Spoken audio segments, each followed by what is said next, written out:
एक और जहां वक्फ बिल को रातों रात दोनों सदनों में पास कराकर राष्ट्रपति दस्तखत के बाद कानून बना दिया गया, दूसरी ओर पश्चिम बंगाल की सीएम ममता बनर्जी ने मुस्लिमों के समर्थन में वक्फ कानून को अपने प्रदेश में लागू ना करने का ऐलान कर दिया है। इससे पूरे देश में हड़कंप मचा है। ऐसे में वक्फ कानून के विरोध में पूरा विपक्ष मजबूती से एक साथ खड़ा होता हुआ दिखाई दे रहा है। ऐसे में मौके की नजाकत को भांपते हुए मुस्लिम पर्सनल लॉ बोर्ड ने भी बड़ा ऐलान कर दिया है। पर्सनल लॉ बोर्ड का इस बार ऐलान इतना जोरदार है कि एक बार फिर से नीतीश कुमार और चंद्रबाबू नायडू, चिराग पासवान और जयंत चौधरी परेशान हो गए हैं। चंद्रबाबू नायडू तो इतना घबरा गए हैं कि आनंद फानंद में मोदी को चिट्ठी लिख दी है। इस चिट्ठी के बाद माना जा रहा है कि वक्फ कानून को लेकर नया खेल शुरू हो गया है। नए खेल में क्या चंद्रबाबू नायडू पलटने की तैयारी कर रहे हैं? चंद्रबाबू नायडू ने मोदी को चिट्ठी में क्या लिख दिया है और मुस्लिम पर्सनल लॉ बोर्ड ने कौन सा बड़ा ऐलान कर दिया है? ये सब कुछ हम आपको अपनी इस रिपोर्ट में बताएंगे। साथ ही इस पर भी चर्चा करेंगे कि कैसे ममता बनर्जी अपने राज्य में वक्फ कानून को नहीं लागू करेंगी। नमस्कार, आप देख रहे हैं 4 PM और मैं हूं आपके साथ सिमरन। दोस्तों, वक्फ कानून का विरोध पूरे देश में हो रहा है। सेक्युलर दलों में पश्चिम बंगाल सीएम ममता बनर्जी मुस्लिमों के सपोर्ट में सबसे आगे दिखाई दे रही हैं। उन्होंने बकायदा मंच से ऐलान कर दिया है कि किसी भी कीमत पे वक्फ कानून को वो अपने प्रदेश में लागू नहीं होने देंगे। उन्होंने क्या कुछ कहा है, एक बार आप भी जरा वीडियो देख लीजिए। और माइनॉरिटी लोगों को हम एक बात कहते हैं, देखिए आप लोगों को दिल में दुख हुआ है वक्फ प्रॉपर्टी के लेके, आप भरोसा रखिए बंगाल में ऐसा कुछ नहीं होगा जिसमें कोई डिवाइड एंड रूल होगा। आप लोगों ने ये मैसेज दीजिए कि सबको एक साथ में रह के बचना है, जियो और जीने दो। इसके लिए बेसमाल होने का बात नहीं है। बांग्लादेश का बॉर्डर का सिचुएशन अब देखो, अभी नहीं करना चाहिए था, लेकिन हार्डली कुछ करने से कभी कभी दिक्कत भी हो जाता है। हमारा लिए दिक्कत है कि हमारा इधर में 33% माइनॉरिटीज है, तो हम क्या करेगा? उसको निकाल देगा? कैसे निकाल सकते हैं? ये तो आज नहीं, आजादी का टाइम से है। इतिहास में पहले बंगला, पाकिस्तान, बांग्लादेश, इंडिया सब एक साथ में था। आजादी का बाद तो देश टुकड़ा हुआ, लेकिन वो डिवाइड तो हम लोग नहीं किया। हमारा जो लोग नेताजी थे वो टाइम में they have done it, we are not.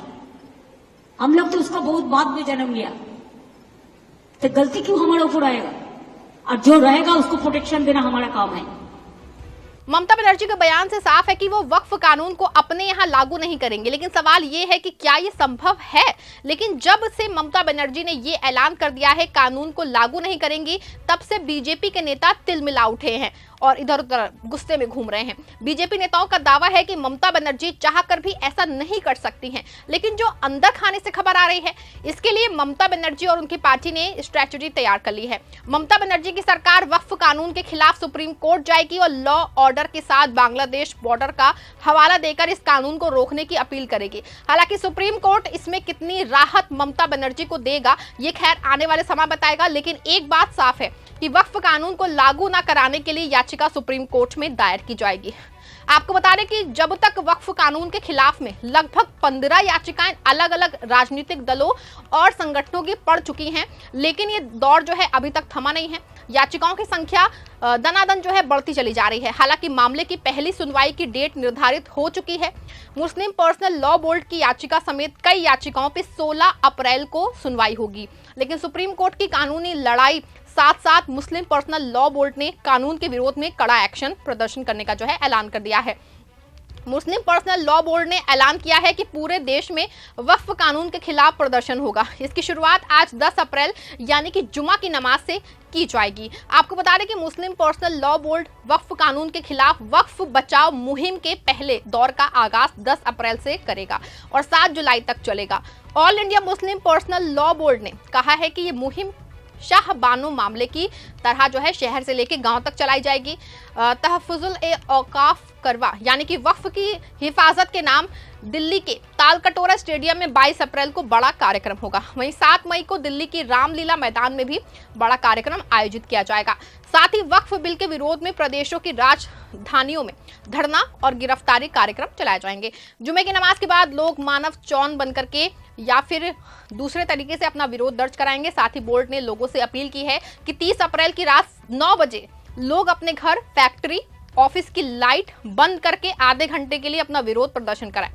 हर जिला मुख्यालय पे धरना देकर डीएम के जरिए राष्ट्रपति को ज्ञापन भेजा जाएगा। बोर्ड ने कहा है कि देश के बड़े 50 शहर, दिल्ली, मुंबई, हैदराबाद, रांची, लखनऊ, अहमदाबाद जैसे बड़े शहरों में प्रेस कॉन्फ्रेंस की जाएगी। इन सभी बड़े शहरों में बुद्धिजीवी समाज के साथ मीटिंग की जाएगी और उन्हें वक्फ बिल के नुकसान के बारे में समझाया जाएगा। महिलाओं को जागरूक करने के लिए भी all India Muslim personal law board की महिला विंग काम करेगी और अलग अलग जगह पे ये प्रोग्राम आयोजित किए जाएंगे। इस प्रदर्शन के अलावा मुस्लिम पर्सनल लॉ बोर्ड के अपने ऐलान में एक बार फिर से नीतीश कुमार, चंद्रबाबू नायडू, जयंत चौधरी और चिराग पासवान को निशाने पर लिया है। पर्सनल लॉ बोर्ड जहां जहां प्रदर्शन करेगा वो इस बात को पूरी मजबूती से बताएगा कि इन पार्टियों ने मुस्लिमों का वोट लेकर मुस्लिमों के साथ ही धोखा कर दिया है। आपको बता दें कि यही वजह है कि एक बार फिर से पर्सनल लॉ बोर्ड के ऐलान से इन चारों दलों में खलबली मच गई है। तेलुगु देशम पार्टी के चंद्रबाबू नायडू ने पीएम मोदी को चिट्ठी लिख दी है। वैसे तो नायडू ने ट्रंप टैरिफ के खिलाफ आवाज उठाई है, लेकिन माना जा रहा है कि चिट्ठी लिखने की वजह वक्फ कानून को लेकर गहराया मनमुटाव है। आपको बता दें कि चंद्रबाबू नायडू की पार्टी ने भले से ही संसद में कानून का समर्थन कर दिया हो, लेकिन एनडीए के साथ वक्फ कानून के कुछ मामलों पे एक राय नहीं है। ऐसे माना जा रहा है कि अंदर खाने में पक रही खिचड़ी के चलते चंद्रबाबू नायडू ने मोदी को लेटर लिखा है। दूसरी ओर बिहार में अगर मोदी के बहुत खास माने जाने वाले चिराग पासवान ने मोदी और उनकी पार्टी को हिंदुत्व के मुद्दे पे खुली चुनौती दी है। चिराग पासवान ने मोदी के हिंदुत्व के मुद्दे को लेकर क्या कुछ कहा है, आप वीडियो देख लीजिए। मैं टीका लगाऊं, मैं कलेवा पहनूं, मैं पूजा करूं, मैं कुछ करूं, ये मेरी व्यक्तिगत आस्था है। इसमें किसी दूसरे, तीसरे, चौथे व्यक्ति एंड लीस्ट ऑफ ऑल राजनीतिक दल को कुछ कहने का हक, अधिकार नहीं होना चाहिए। मैं अपनी आस्था का पालन कैसे करता हूं, मुझे कहाँ पूजा करनी है, मुझे कहाँ नमाज पढ़नी है, मुझे किस गुरुद्वारे में जाके माथा टेकना है या कहाँ किस चर्च में जाके मुझे कैंडल जलानी है, ये मेरी व्यक्तिगत आस्था का विषय है। ए, आप कोई नहीं होते मुझे बताने वाले। बी, नहीं बोलना चाहिए। बड़े विषय हैं, बड़े एजेंडे। रूबिका जी, मैंने पहले भी ये बात बोली थी, मुझे तकलीफ इस बात की होती है अगर ये विषय नहीं हो तो हम लोग एक्चुअल डेवलपमेंटल इश्यूज पे चर्चा करेंगे जो होनी चाहिए। Today you have called me here as a खाद्य प्रसंस्करण मंत्री, food processing minister. You should be asking me what have you done past 6-8 महीने में, आपने क्या किया अपने मंत्रालय में। देखा आपने, चिराग का साफ साफ कहना है कि बीजेपी के धर्म वाले जो मुद्दे से किसी तरह से वो असहमत वो हैं। आपको बता दें कि वक्फ कानून के बाद चिराग पासवान लगातार ऐसे बयान दे रहे हैं जो उनको बीजेपी से अलग करता हुआ दिखाई दे रहा है। ऐसा माना जा रहा है कि बिहार विधानसभा चुनाव से पहले चिराग कोई बड़ा फैसला ले सकते हैं। आपका इस पूरे मामले में क्या मानना है कि चंद्रबाबू नायडू और चिराग पासवान का बदला रंग वक्फ कानून के समर्थन में कुछ असर दिखा पाएगा या फिर नहीं? क्या मुस्लिम पर्सनल लॉ बोर्ड के प्रदर्शन से मोदी सरकार कुछ नरम पड़ेगी या फिर नहीं? अपनी राय कमेंट में बताइएगा। इस खबर को लाइक और शेयर भी जरूर करिएगा।